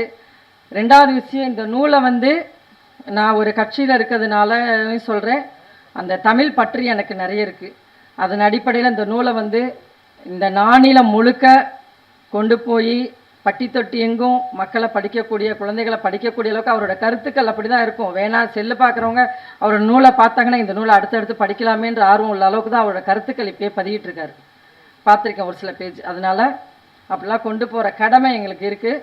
நிச்சயமாக அந்த கடமையை செய்வோம். அதுக்கப்புறம் உமரை வந்து எனக்கு அண்ணன் அறிமுகப்படுத்தி வச்சாங்க. இங்கே நிறைய பேருக்கு தெரியும்னு நினைக்கிறேன். நான் ஃபோனில் பேசும்போது உமரையும் சார்னு தான் கூப்பிட்டேன். அப்புறமே இருந்துட்டு ஒரு நாள் அந்த திருச்சி வரும்போது உமர் வந்திருந்தாங்க. மேடையில் வந்திருந்தாங்கங்கிறேன், தனியாக நாங்கள் வந்து அம்மா பிள்ளை ஆகிட்டோம். அதனால் அப்படி சொல்கிறதுக்கு அது அந்த தம்பி வந்துட்டு என்னோடய பையன் சினிஃபீல்டை கேட்டுட்டு இருந்தான். அதுக்கு வந்து நாங்களாக கலந்து பேசும்போது சொன்னோம், அவனுக்கு சினிஃபீல்டில் செட் ஆகலன்னு என்ன பண்ணுறது, ஏது பண்ணுறது, இப்படியே உட்காந்துருக்கானே அப்படிங்கும்போது, எது வேணாலும் அம்மா தம்பி என்கிட்ட ஒப்படைச்சிட்டிங்க, நான் இருக்கேன், நான் உங்கள் பிள்ளை, உங்கள் மூத்த பிள்ளை. ஃபஸ்ட்டு ஃபோன் போட்டு நான் ஏதாவது ஒரு கருத்து கேட்கறதுக்கு ஃபோன் பண்ணால் உமர் பேசுகிறதே என்னென்னா, அம்மா எப்படி இருக்கீங்க, நல்லா இருக்கீங்களா, சாப்பிட்டீங்களா, பசங்க என்ன பண்ணுறாங்க, பெரிய தம்பிக்கு ஃபோன் பண்ணிங்களா, குழந்தை பிறந்திருக்கு என் பெரிய பையனுக்கு. இந்த நல விசாரிப்பு தான் முத வரும் உமர்கிட்ட. அதே மாதிரி நான் பொறுப்பு ஏதாவது ஒன்றில் நான் தம்பியை வந்து, தம்பி மட்டும் இல்லாமல் நான் என் மூத்த பிள்ளைய அந்த வீட்டிலேருந்து எல்லாரையும் நான் வந்து கொண்டு வரதுக்கான பொறுப்பை நான் எடுத்துக்கிறேன்னு சொல்லிட்டு, எனக்கு ஒரு பிள்ளைய தத்தெடுக்கல, ஒரு தாயை உமர் தத்தெடுத்துருக்காப்புல, அதுதான் சொல்லணும். அதனால் ஒரு சிறந்த உள்ளங்கள். இந்த நானிலம் புக்கு வந்து பட்டி தொட்டி எங்கோ கொண்டு போய் சேர்க்குற கடமை நம்ம ஒவ்வொரு தமிழர்களுக்கும் இருக்குது. தமிழ் பற்றாளர்கள் தமிழர்கள்னு சொல்லிக்கக்கூடிய, ஏன்னா இனம் அழிஞ்சா மொழி அழிஞ்சா இனம் அழியும். இன்றைக்கி அந்த மொழி அழிவு நாட்டில் எப்படி போயிட்டுருக்குன்றது எல்லாருக்கும் தெரியும். அந்த சுச்சுவேஷன்லையும் பாக்யராஜ் சார் சொன்ன மாதிரி தன்னம்பிக்கையோடு இந்த நூல் கண்டிப்பாக பெரிய லெவலில் வரும்ன்ற ஒரு நம்பிக்கையோடு நம்மளையெல்லாம் நம்பி தான் இந்த நூலை வந்து அவர் வெளியிடுறாரு. நம்ம எல்லாரும் அவரோட கைகோர்த்து இந்த நூலை வந்து நானிலம் முழுக்க கொண்டு போகணும். உங்கள் எல்லாரையும் அன்போடு வேண்டி கேட்டுக்கொள்கிறேன். இந்த இடத்துல இந்த நானிலம் நூல் தான் என்னை இந்த இடத்துல நிற்க வச்சுருக்கு. நானில நூலுக்கும் என்னோட சமர்ப்பணத்தை தெரிவித்து அண்ணன் அவர்களுக்கு மிக்க நன்றியை தெரிவிக்கிறேன். இறைவனுக்கு நன்றி, இயற்கைக்கு நன்றி, இங்கே வருகை தந்திருக்கும் அனைவருக்கும் நன்றி, மற்றும் மேடையில் அமர்ந்திருக்கும் அனைவருக்கும் நன்றி, பத்திரிகையாளர் நண்பர்களுக்கும் நன்றி. ஸோ இங்கே இருக்கிறவங்களுக்கு எக்ஸ்பீரியன்ஸ் அதிகம். ஸோ அவங்களோட எக்ஸ்பீரியன்ஸ்லேருந்து நான் கொஞ்சம் இப்போ தான் கற்றுக்கிட்டு இருக்கேன். ஸோ அப்படி பார்க்கும்போது இசைக்கான பற்றி சொல்லணும்னா, அவர் வந்துட்டு ஒரு புக்குன்னு சொல்கிறத தாண்டி அவர் வந்துட்டு இஸ் அ லைப்ரரி. ஸோ அதுதான் நிறைய பேர் சொல்லியிருக்காங்க. அவர் வந்துட்டு ஒரு ஒரு பெரிய லைப்ரரி அவர். ஸோ இந்த லைப்ரரி வந்துட்டு ஒரு ஆள் இல்லை, ஊர் ஃபுல்லாக எல்லாருமே யூஸ் பண்ணணும். அப்போது எந்த அளவுக்கு யூஸ் பண்ணுறோமோ அந்த அளவுக்கு நம்ம க்ரோ ஆகும். ஸோ அந்த மாதிரி எல்லாருமே அவர் கொடுத்துருக்குற புக்ஸாக இருக்கட்டும், அவர் கொடுக்குற தாட்ஸாக இருக்கட்டும், அவரோட ஐடியாலஜிஸாக இருக்கட்டும், ஸோ அது எல்லாமே பார்த்திங்கன்னா நம்மளை வந்துட்டு நெக்ஸ்ட் ஸ்டெப்புக்கு கொண்டு போகிறதுக்கு ஒரு ஹெல்ப்ஃபுல்லாக இருக்கும். ஸோ இசைக்கான எனக்கு எப்படி பழக்கம்னு சொல்லி பார்த்திங்கன்னா, நாங்கள் ஒரு ஷூட் ஒன்று போயிருந்தோம், லைக் ஒரு வெப் சீரிஸ் ஷூட்டுக்காக போயிருந்தோம். ஸோ அங்கே தான் பழக்கம். ஸோ அதுக்கு பிள்ளையார் சொல்லி போட்டது வந்துட்டு நம்ம ஜான் அண்ணா தான். ஸோ அதுக்கு நான் ஜான் அண்ணாக்கு நன்றி சொல்லிக்கிறேன். ஸோ ஜான் அண்ணா மூலமாக தான் எனக்கு பல பேர் தெரியும். ஸோ ஜான் அண்ணாக்கு அதுக்கு நன்றி. அண்ட் இசைக்கு அண்ணா அப்படி சொல்லி எடுத்துக்கிட்டோன்னா, ஹீஸ் அ ஜெம். எப்படி சொல்லணும்னா, he's a mentor, he's GeM. அவரை பற்றி நிறைய சொல்லலாம். பட் அவரோட புக்குன்னு சொல்லி வரும்போது நாட் ஒன்லி இங்கே தமிழ்நாட்டில் மட்டும் இல்லாமல், ஸோ இது வந்துட்டு எல்லா இடத்துலையும் போய் ரீச் ஆகணும், உலகத்தில் இருக்க அனைத்து தமிழ் மக்களுக்கும் போய் ரீச் ஆகணும். ஆனால் இது தமிழில் இருக்கிறது ஒரு ப்ளஸ்ஸாக இருக்கும்போது அது ஒரு இங்கிலீஷ்லேயும் சேர்த்து கொடுத்தீங்கன்னா ஸோ வெளியே இருக்கிறவங்களுக்கும் ரொம்ப யூஸ்ஃபுல்லாக இருக்கும். ஏன்னா அவர்கிட்ட இருக்கிற கண்டென்ட் அந்த மாதிரி. ஸோ அவரோட நாலேஜ் ரொம்ப அதிகம். ஸோ அந்த கண்டென்ட் எல்லாத்துக்குமே போய் சேரணும். ஸோ என்ன மாதிரி நீடி பர்சன்ஸ் நிறைய பேர் இருப்பாங்க. எனக்கு பெருசாக நிறைய விஷயங்கள் தெரியாது, நான் கற்றுக்கிட்டு இருக்கேன். ஸோ அப்படி கற்றுக்கிட்டு இருக்கும்போது ஜான் அண்ணா மாதிரி, நம்ம இசைக்கு அண்ணா மாதிரி, விஜயன் சார் மாதிரி, பாக்யராஜ் சார் மாதிரி, ஸோ இவங்க எழுதின புத்தகங்கள், அவங்க பேசுகிற வாக்கியங்கள், ஸோ அவங்க சொல்லிக் கொடுக்குற விஷயங்கள், இதெல்லாம் படித்து தான் நாங்கள் கற்றுக்கிட்டு அப்கமிங் டேஸில் வந்துக்கிட்டு இருக்கோம். ஸோ இந்த மாதிரி விஷயங்கள் நிறைய வந்துட்டு இசைக்கு அண்ணன் வந்துட்டு நிறைய இங்கிலீஷ்லேயும் கொடுக்கணும், தமிழ்லேயும் கொடுக்கணும், அதே மாதிரி எல்லா இடத்துலையும் போய் ரீச் பண்ணணும்னு சொல்லி வேண்டிக்கிறேன். அண்ட் இசைக்கு அண்ணா வந்துட்டு என்கிட்ட அடிக்கடி பேசும்போது சொல்லிட்டு இருப்பார், இந்த இதழ் ஆரம்பிக்கிறது மட்டும் என்னோட ஆசை கிடையாது, என் ஊரில் வந்துட்டு எனக்கு லைப்ரரி வைக்கணும் அப்படின்னு சொல்லிட்டு இருந்தார். அதே மாதிரி ஒரு தடவை பேசும்போது என்ன சொல்லிட்டு இருந்தார், விவேக் சார் இருக்கும்போது வந்துட்டு சொல்லியிருந்தார், அந்த நூலகத்துக்கு உங்களுக்கு என்ன உதவி தேவையோ நான் கண்டிப்பாக பண்ணுறேன் அப்படின்னு சொல்லியிருந்தார். So but hard luck Vivek sir இப்போ இல்லை. பட் இந்த மேடையில் நான் ஒரு வார்த்தை கொடுக்குறேன், கண்டிப்பாக இசைக்கு அந்த நூலகத்துக்கு என்ன வேலையை ஆரம்பிக்கிறாங்களோ அதில் கண்டிப்பாக என்னோட ஒரு பங்கு இருக்கும். அந்த திருநெல்வேலியில் மட்டும் இல்லை, திருநெல்வேலி தாண்டி நிறைய இடத்துல வந்துட்டு இசைக்கான நூலகம் ஆரம்பிக்கணும். அந்த எல்லா நூலகத்துலேயும் என்னோட பங்கு ஒன்று இருக்கும் அப்படிங்கிறத நான் இங்கே தெரிவிச்சுக்கிறேன். நன்றி, வணக்கம். ஒரு சின்ன அன்பான வேண்டுகோள், ஒவ்வொரு ஆசிரியர் தினத்துக்கும் என்னை 8ஆம் கிளாஸ் 9ஆம் கிளாஸ் 10ஆம் கிளாஸில் பக்குவப்படுத்தி இன்னைக்கு இந்த இடத்துல நிற்கிறதுக்கு அவங்க தான் மெயின் காரணம். எங்கள் அப்பா அம்மா தொட்டிலில் போட்டு வளர்த்தாங்க, ஆனால் அவங்க ஒரு பண்பான ஒரு தொட்டிலில் போட்டு என்னை வளர்த்தாங்க. அந்த ஆசிரியர் பேர் இன்பராணி. ஒவ்வொரு விஷயத்தையும் நான் எல்லாம் சொன்னாங்க, இந்த மாதிரி நான் டைரி வச்சு நான் கரெக்டாக பர்த்டேலாம் விஷ் பண்ணணும் அப்படி இப்படின்னு. ஒவ்வொரு ஆசிரியர் தினத்துக்கும் அவங்களுக்கு நான் ரெகுலராக நான் படித்த காலத்துலேருந்து அதுக்கப்புறம் நான் ரெகுலராக அவங்களுக்கு போய் நேரில் பார்ப்பேன், வாழ்த்து சொல்லுவேன், காலையில் வந்து கும்பிடுவேன். அதுக்கப்புறம் அந்த செல்ஃபோன்லாம் வந்ததுக்கப்புறம் செல்ஃபோன் மூலமாக பேசினேன். போன ஆசிரியர் தினத்துக்கு நான் அவங்களை ஏதோ ஒரு வேலைப்பாளையில் நான் மறந்துட்டேன் பேசுறதுக்கு. இப்போ இந்த மாதிரி தொடங்குறேன் அப்படின்னு அவங்ககிட்ட சொல்கிறதுக்கு, ஏன்னா ஒரு ஆசிரியருக்கு மாணவன் தன்னை ஆசிரியராக காட்டிக்கிட்டேன்னு சொல்கிறதுக்கு அவங்ககிட்ட சொல்லலாம்னு நான் ஃபோன் பண்ணும்போது அவங்க மருமக எடுத்தாங்க. அத்தை இறந்து 1.5 மாதம் ஆச்சு அப்படின்னாங்க.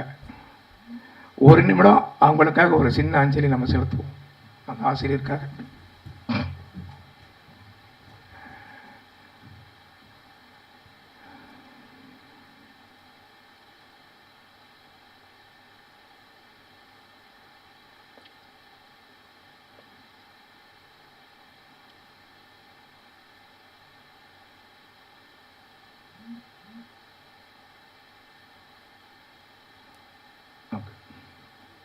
ரொம்ப நன்றி.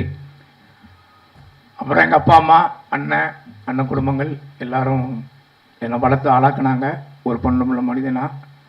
அதே தொடர்ச்சியாக ஏதோ ஒரு விதத்தில் நான் சென்னைக்கு வந்தேன். விஜயன் சார், ஜான் சார், மது சார், டைரக்டர் மது சார், இவங்கெல்லாம் என்னை செதுக்கி வச்சுக்கிட்டு வந்துக்கிட்டு இருக்கிறாங்க. பர்டிகுலராக இப்போ சமீபத்தில் பார்க்கணும்னா ஜான் சார்கிட்ட வந்து ஒரு பணி செய்யறதுக்கு வாய்ப்புக்கு 10 வருஷமாக நான் ஏங்கியிருப்பேன். அது காலம் சில விஷயங்களை முடிவு எடுக்கும் இல்லையா, அந்த மாதிரி தான் நான் சொல்லுவேன்.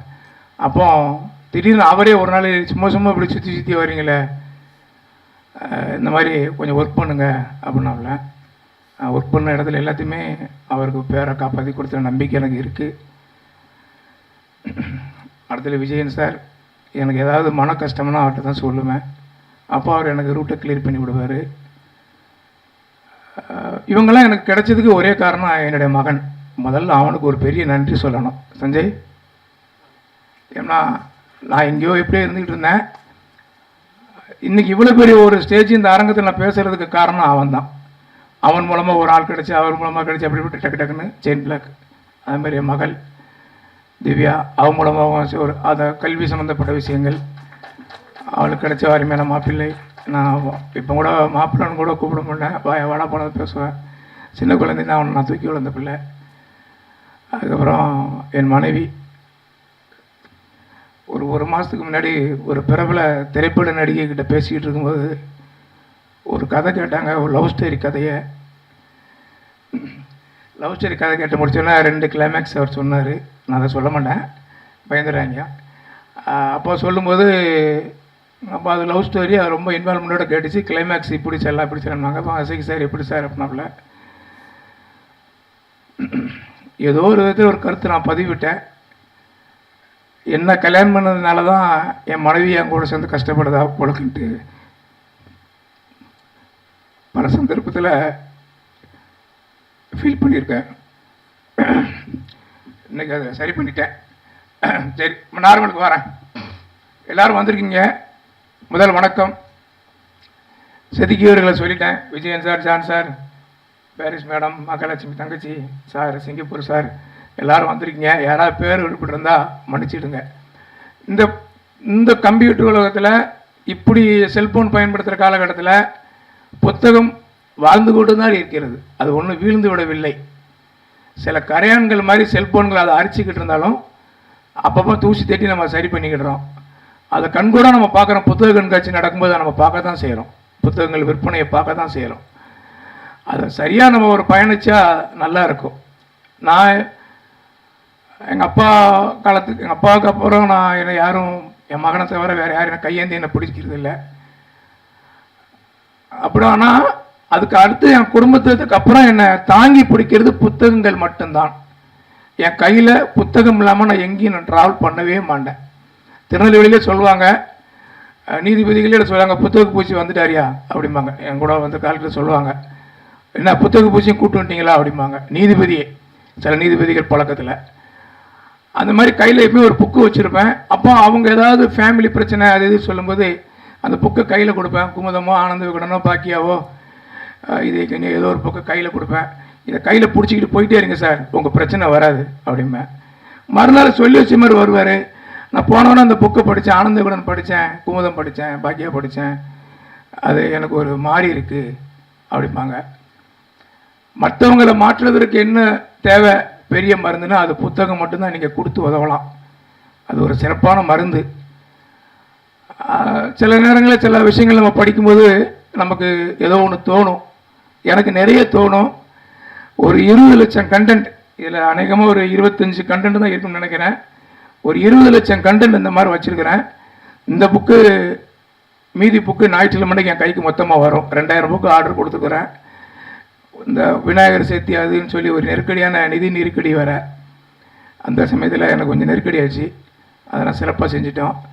இந்த சிறப்பாக செய்கிறதுக்கு நடிகர் வெற்றியும் ஒரு காரணம். அவர் படப்பிடிப்பில் இருக்கிறதுனால அங்கே வர முடியலை. அவருக்கும் ஒரு ஓங்கி ஒரு கை தட்டிக்கிட்டு, அவருக்கும் அவர் சார்ந்த குழுவுக்கும் நிறைய பேருடைய உதவியில் தான் அந்த இடத்த நான் நிற்கிறேன். கவிதா மேடம் உட்பட. ஏன்னா ஜான் சார்ட்ட எப்படி நான் ஒரு பழக்கம் கிடைக்காது, பழக்கம் இருந்துச்சு, எங்கேயாவது போய் விஷ் பண்ணுவேன், அப்புறம் சடன்னு கார் போயிடும். அதுக்கப்புறம் திடீர்னு ஃபோன் பண்ணுவேன், அவர் பொண்ணு பிறந்த நாளுக்கு கேட்டா, ஆறா இவன் வேறு பஞ்சாயத்து இழுத்து விடுதான், சும்மா போகிற நேரத்தில் இவன் வேறு அப்படின்னு டக்குன்னு ஃபோனை கட் பண்ணிடுவேன்.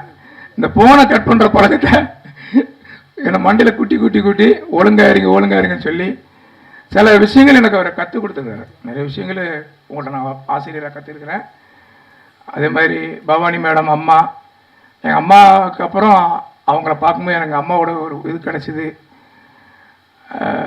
சாரு மேடம் அது மாதிரி தான் சொல்லுங்கள. கவிதா மேடம் எப்போவாது நம்மளை பார்த்து ரசிகன்னு கூப்பிட முடியாங்கன்னு நினச்சேன். இன்றைக்கி வாய் நிறைய ரசிகன்னு சொல்லிட்டாங்க, அது போதும், ரொம்ப நிறைவாக இருக்குது மேடம்.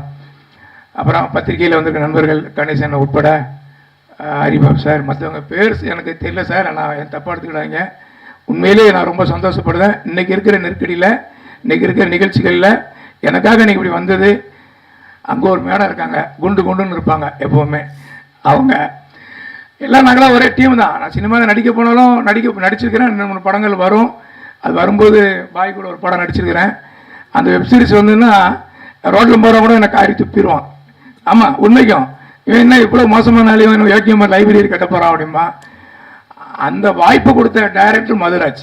என்னென்னா அவர் என்ன சொன்னாலும், உங்கள் கேரக்டருக்கு எதிர்மறை கேரக்டர், அது ரொம்ப மோசமான கேரக்டர், பார்த்தீங்கன்னா இந்த விழாவுக்கு அதுக்கு சம்மந்தமே இருக்காது, டைரக்டர் சொல்லுவார்.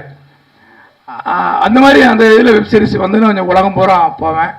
அதுக்கு கைட் பண்ணதில் John sir, cameraman Masan sir, அவருடைய அசிஸ்டன்ட் ராஜ்குமார் சார், இப்படி பலருடைய செதுக்கல் தான் நான் வந்து எங்கள் அப்பாவுக்கு பதிலுங்க ஒருத்தர் பெத்தியா தாத்தா இருக்கிறாங்க, ஏவிஎம்மில் இருக்கிற ரோஷன் சார் மருமகன் அனுப்பியிருக்கிறாரு, அவர் வெளியூர் போயிருக்காரு. இன்னும் நிறைய சொல்ல போகலாம், நிறைய பேர் நான் சொல்ல மறந்துருக்கலாம். ஒரு 10,000 பேராவது என்னை செதுக்கி இருப்பாங்க வாழ்க்கையில். ஏதோ ஒரு பழக்கம் இருக்கும், அந்த பழக்கத்தை உனக்கு வேண்டாம் விடுன்னு சொன்னால் நான் விட்டுருவேன். அப்படி சில பழக்க வழக்கத்தையும் நான் விட்டுருக்கேன் நிறைய விஷயங்கள். என்னோடய வாழ்க்கை நூலகங்களை உருவாக்கணும். ஒரு நூலகம் கட்டுறதுக்கு இங்கே சென்னையில் 2 கிரவுண்டுன்னு சொல்லுவாங்க, எங்கள் ஊரில் ஒரு 9 சென்ட்டுமாங்க. அந்த 9 சென்ட் நிலத்தை கொடுக்கறதுக்கு என் மனைவி, என் மகள், என் மகன். இதே எங்கள் ஊரில் வேறு யாராவது குடும்பமாக இருந்தால் அப்படி விட மாட்டாங்க. இவங்க 3 பேர் இன்னைக்கு வரைக்கும், இந்த நிமிடம் வரைக்கும் ஏன் அதை இப்படி பண்ணுறீங்கன்னு எனக்கு கேட்டதே இல்லை. அது வந்து எனக்கு கிடைச்ச பாக்கியம் நினச்சேன். இன்றைக்கி வரை அவங்க என்ன எதுவுமே கேட்டது கிடையாது. எதுவுமே நீ எங்கே போகிறீங்க, யார் கூட வரீங்க, எங்கே நிற்கிறீங்க, எத்தனை மணிக்கு வரீங்க, எத்தனை மணிக்கு போகிறீங்கன்னு சொல்லி கேட்டதே கிடையாது. என் மேலே முழு நம்பிக்கை வச்சு ஒரு நல்ல மனைவியை கடவுளை கொடுத்துருக்காரு. அவங்க சகோதரர் வந்திருக்கிறாரு, அவர் நன்றி உரையை சொல்ல வருவார். அவர் வந்து அவர் தங்கச்சி எனக்கு கொடுத்தாரு, என் பொண்ணை அவர் பையனுக்கு எடுத்துக்கிட்டாரு.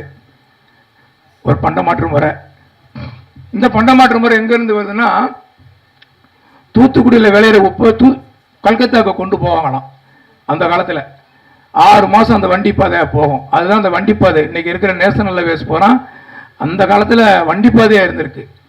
இங்கேருந்து உப்பு கொண்டு அங்கே போட்டுட்டு அங்கேருந்து 6 மாதம் கழிச்சு இங்கே வருவாங்க வண்டி மாடலில் கோதுமை எடுத்துக்கிட்டு வருவாங்க.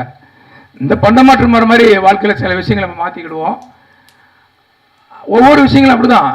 யாராவது நம்மளை கோவப்பட்டாங்கன்னா பதிலுக்கு யாரும் கோவப்பட்டுறாதீங்க, ஒரு புன்னகையோடு கடந்து போங்க அப்படின்னு நான் சொல்லுவேன். நானே சில டைமில் கோவப்பட்டுருவேன். இன்றைக்கி கூட அந்த நிகழ்ச்சிக்கு ரொம்ப உதவி பண்ண சின்ன எண்ணங்களை சின்ன வருத்தப்பட்டு டப்புன்ட்டேன். அது தூக்கம் இல்லை, நான் என்ன செய்ய மன்னிச்சிடுங்கண்ணே, சின்ன என்ன மன்னிச்சிடுங்க. அதுக்கப்புறம் காலையில் உடற்பயிற்சி எழுதணுமோ இல்லையோ, உள்ளத்துக்கு ஒரு பயிற்சியாக அருமை தம்பி ஐயப்பன் டீ கடையில் போய் ஒரு டீமாக நான் வி.கே. சுந்தரனை, அருள்தாஸ் என்ன அப்படி உட்காந்துருப்போம். ஒரு 11 மணிக்கு ஜான் சாருக்கு ஃபோன் பண்ணுவேன் ரெகுலராக. சில டைமில் ஃபோன் பண்ண முடியாது, மெசேஜ் கொடுத்துருவேன். ஒரு 3 நாள் வெளியூர் போகிறேன், ஒரு வாரம் வெளியில் போகிறேன், எந்த தொந்தரவும் என்ன பண்ண மாட்டார்.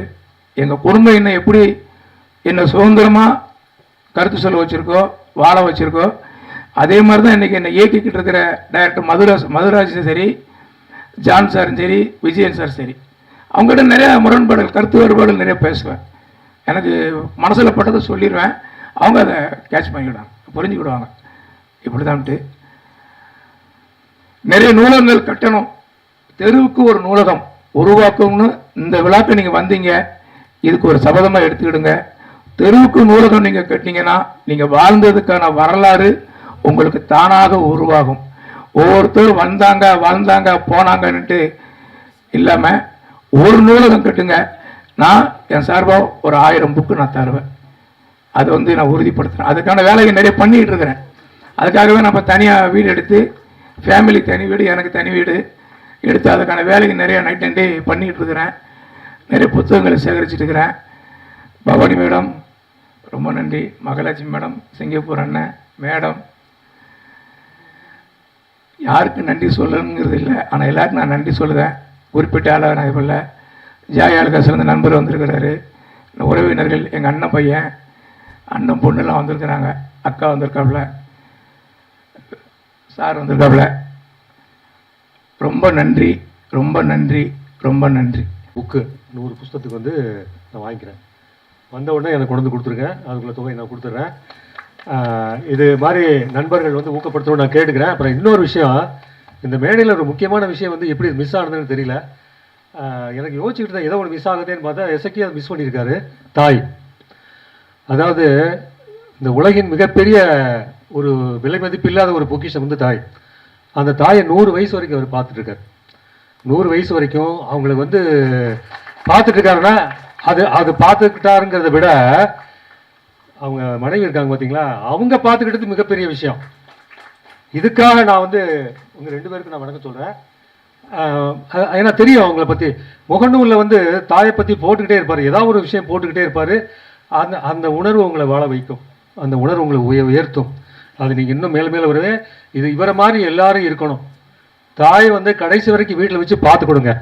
அதை பார்த்துக்கிறத தவிர நான் பெரிய கடமை நமக்கு இல்லவே கிடையாது. நீங்கள் எவ்வளோ உயரத்தில் இருந்தாலும், எவ்வளோ சம்பாதிச்சாலும், எவ்வளோ புகழ் அடைஞ்சாலும் அதை தாண்டி ஒன்றுமே இல்லை, தாயை தாண்டி. ஸோ அந்த விஷயத்தில் எனக்கு நான் என் தாயை நான் எப்படி பார்த்துக்கிட்டேன்னு என்னை அறிஞ்சவங்களுக்கு தெரியும். அந்த வகையில் நாங்கள் 2 பேருக்கும் மறுபடியும் நான் வணக்கம் சொல்லிக்கிறேன். அந்தளவு மிக சிறப்பானவர்கள் இந்த 2 பேருமே. நன்றி. எல்லாருக்கும் வணக்கம். இந்த இனிய நாளை தந்த கடவுளுக்கு ரொம்ப நன்றி. இங்கே இருக்க எல்லாருமே நிறைய பேசுனாங்க. எல்லாம் நல்ல பெரிய பெரிய அனுபவங்கள் வாய்ந்தவங்களாக இருக்காங்க. நாங்கள் இப்போ தான் முதல் அடி எடுத்து வச்சுருக்கோம். நீங்கள் எல்லாருமே எங்களுக்கு துணையாக இருந்து மேலும் மேலும் நாங்கள் இந்த தொடர்ந்து வழி நடத்த எங்களுக்கு துணையாக இருந்து எங்களை வழி நடத்துவீங்கன்ட்டு எல்லாரையுமே பணியோடு கேட்டுக்கிறேன். இந்த பிள்ளைங்களுக்கு எல்லாருக்குமே இந்த புத்தகம் படிக்கிற பழக்கத்தை கொண்டு வரணும்ன்ட்டு எல்லாருமே சொன்னாங்க. நானும் அதை தான் சொல்கிறேன். புத்தகங்கள் நல்ல நல்ல புத்தகங்கள் வரணும். எத்தனையோ புத்தகங்கள் இருக்குது, ஆனால் நல்ல நல்ல புத்தகங்கள் வரணும். எல்லா குழந்தைகள் முதல் பெரியவங்கள், பெண்கள் எல்லாருமே படிக்கிற மாதிரி இந்த டிவி, இந்த செல்ஃபோன்லேருந்து புத்தகம் படிக்கிறதுக்கு அவங்க திசை திருப்புறதுக்காக நம்ம ஒவ்வொருத்தரும் பேரண்ட்ஸ்லேருந்து எல்லாருமே ஒவ்வொருத்தரும் அதை முயற்சி பண்ணி புத்தகங்களை படிக்க அந்த பிள்ளைங்களுக்கு வழிவிடணும். அந்த மாதிரி ஒரு நல்ல புத்தகங்கள் வளர்கிறதுக்கு எல்லாருமே சேர்ந்து ஒத்துழைக்கணும்னு கேட்குறேன். நன்றி, வணக்கம். தம்பி சொன்னார், ஆங்கிலத்தில் கூட ஒரு அந்த இதில் ஜாயின் பண்ணோன்ட்டு எடிஷன், அதால் நான் ஆங்கிலத்திலே பேசுகிறேன். Good ladies and gentlemen, good evening to everybody. I welcome everybody, each and one, for this auspicious day and this wonderful, very wonderful day. You know why? அவர் ஒரு சின்ன கிராமத்தில் பிறந்தார். கிராமம்னுவாங்க தெரியுமா தமிழில்? குக்கிராமத்தில் பிறந்தவர். ஆனால் சிம்பிள் லிவிங் அண்ட் ஹை திங்கிங்னுவார் Gandhiji. Simple living and high thinking. His living is very simple, but his thinking is very high. Pen is mightier than a sword. ஆங்கிலத்தில் சொல்லுவாங்க, pen is mightier than a sword. What a sword cannot do, a pen will succeed. தமிழில் என்ன சொல்லுவாங்க? கத்தியை தீட்டாத புத்தியை தீட்டு. வாள் செய்யாதது பேனா செய்திடும், கத்தி செய்யாதது பேனா சாதிச்சிடும். ஆகையினால இது வந்து அதுக்கு அடுத்தது என்ன தெரியுமா? இந்த திவ்யன்றது வந்து இவர் தெரிஞ்சோ தெரியாதையோ வச்சுக்கிறாரு. அது கடவுள் அவருக்கு உதவி செய்துக்கிறாரு. எப்படின்னாக்கா திவ்யனாக்கா திவ்யம், it pertains to heaven, heavenly bliss. It is heavenly bliss. திவ்யம் மீன்ஸ் இட்ஸ் ஹெவன்லி பிளஸ். புரியுதா? ஹெவன்லி பிளஸ் தான் என்னது? பரலோகத்துக்கு சேர்ந்த வார்த்தை அது. திவ்யநாதன். எங்கள் இயேசு பேர் என்ன தெரியுமா? திவ்யநாதன். திவ்யம், திவ்ய pertaining to heaven. It is reaching to the heavens, heights of the heavens. Divyanathan, திவ்ய மோட்சத்துக்கும் அது சேருது, பூலகத்துக்கும் அது சேருது. அவருக்கு அவர் வீட்டிலேயே ஒரு மக இருக்கிறா திவ்யா. அப்போது 3 காரியம் அதில் அடங்கி இருக்குது. தெரிஞ்சோ தெரியாதே அவர் அடங்கிட்டார். அடுத்தது அப்புறம் நானிலம். நானிலம் வந்து மாநிலத்தில் என்னது? நானிலம் வந்து இங்கே இந்த ஆடிட்டோரியமில் ஆரம்பிக்கிறது, இந்த மாநிலத்தில் பரவும். மாநிலத்தில் எல்லோரும் படிப்பார்கள். அப்புறமே என்ன சொன்னாங்க? என்னது இந்த செல்ஃபோனில் எல்லாம் பண்ணுறாங்கல்ல, செல்ஃபோனில் என்ன சாதிக்க முடியும்? சோம்பேறி ஆகிடுவாங்க. மைண்ட் நம்மளுக்கு எவ்வளோ நம்ம புக்கு படித்தாக்கா what the mind can extract naturally, that is the book. What mind can extract naturally, that is the book. But this is not natural. This cell phone is not natural. Cell phone when this speed, tuck, mind cannot grasp. For some time the mind will grasp. Now slowly mind will start getting weaker and weaker. Later on you cannot be as smart as you were. நீங்கள் எப்படி புத்திசாலியா, எப்படி ஸ்பீடாக எப்படி ஆண்டிருந்தீங்களே, நீங்கள் பாருங்கள். ஒரு 6 மாதம் பொறுத்து செல்ல நோண்டி ஒரு 6 வருஷம் பொறுத்து பாருங்கள். எப்படி இருந்தீங்க? அப்படி இருந்தவன் இப்படி ஆகிட்டோம். அதுதான் உண்மையா இல்லையா? கண்ணு போயிடும், கண்ணில் weakness. Mind cannot extract. Mind will become week because it gives abnormal. It goes abnormal. Normal is reading is normal. Reading is natural. abnormal. அதுக்கு அடுத்தது வார்த்தை. பைபிளில் வார்த்தைன்ட்டு ஆரம்பிக்குது. வார்த்தை, everything begins with A word. வார்த்தை. வார்த்தையானவர் யார் தெரியுமா? இயேசு கிறிஸ்து. ஆதியிலே வார்த்தை உண்டு, அந்த வார்த்தை தேவனாக உண்டு, அந்த வார்த்தை தேவனோட உண்டு. வார்த்தை. அப்போ அந்த வார்த்தையோட மதிப்பு எப்படி? you have to write in the book. அப்புறமேல நம்ம யாரும் ஒன்றும் என்னது இறைவனை நம்ம புகழவே இல்லை. இந்த நிகழ்ச்சிக்கு இறைவனை நம்ம நன்றி சொல்லணும். வாங்க 2 பேரும்.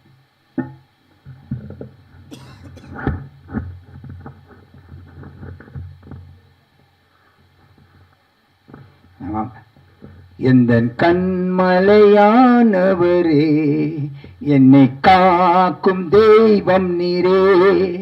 எந்தன் கண்மலையானவரே, என்னை காக்கும் தெய்வம் நீரே. வல்லமை மாட்சிமை நிறைந்தவரே, மகிமைக்கு பாத்திரரே. வல்லமை மாட்சிமை நிறைந்தவரே, மகிமைக்கு பாத்திரரே. ஆராதனை உமக்கே, ஆராதனை உமக்கே, ஆராதனை உமக்கே, ஆராதனை உமக்கே. எந்த பலவீன நேரங்களில் என்னை பலப்படுத்த கிறிஸ்து நீரே. என் இசைக்கில் பலவீன நேரத்தில் அவரை பலப்படுத்த கிறிஸ்து அவரே. வல்லமை மாட்சிமை நிறைந்தவரே, மகிமைக்கு பாத்திரரே.